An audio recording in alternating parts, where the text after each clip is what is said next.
Hi DIYers, Sterling from Alarm Grid here, and today we're going to show you how to set up and use a Babysitter code.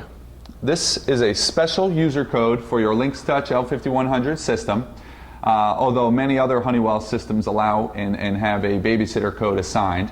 And basically it's a regular sub-user code, but it acts a little bit different than any other sub-user. So we have another video showing you how to set up a user code, but basically if you assign a sub-user code, it's so that you do not have to give out your master code to other people that you want to grant access to arm and disarm your system. A sub-user is allowed to arm and they are allowed to disarm. A Babysitter code, on the other hand, is also allowed to arm and disarm, but on the disarm, they're only allowed to disarm if the Babysitter code was used to arm. Therefore, let's say you and your wife are going out for dinner, Babysitter comes over, you guys are all in the house, you leave and the system is disarmed. That Babysitter would be able to take the kid, let's say they're going out somewhere, they would be able to leave and secure the system using their code. When they come back in, because their code was used to arm, they would then be able to disarm.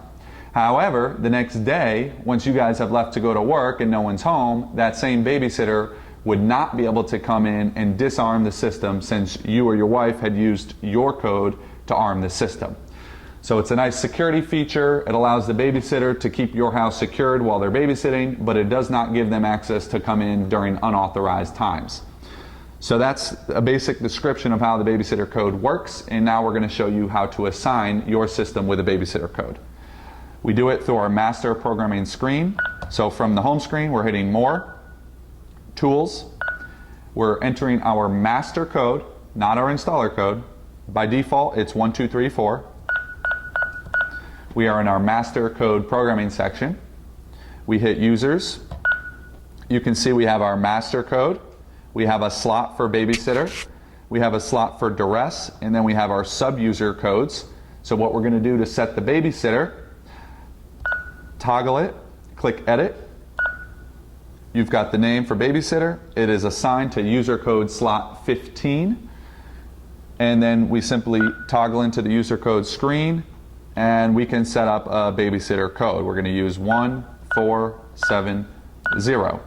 Now we're going to click Done, very important. And also very important to click Save. If you were to just simply back out on this screen, it will not take your entry and the Babysitter code will not be set up. So we hit Save, back out to the home screen, and now we're going to demonstrate how that code can be used.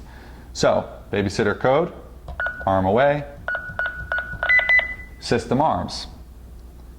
Disarm, Babysitter code, system disarms. So that shows you how the Babysitter code can be used to arm and disarm the system when the system is disarmed. However, if we use our installer, or rather our master code, to arm, now when the system is armed and we try to use the Babysitter, the system does not disarm. So that shows you the security feature that the Babysitter code will not be used if the Babysitter code was not first used to arm. The only way to disarm at this point is to use a master code or a valid sub-user code. So that explains the Babysitter code. If you have any questions on using or setting up your Babysitter code, please let us know in the comments section below, and make sure to subscribe to our channel.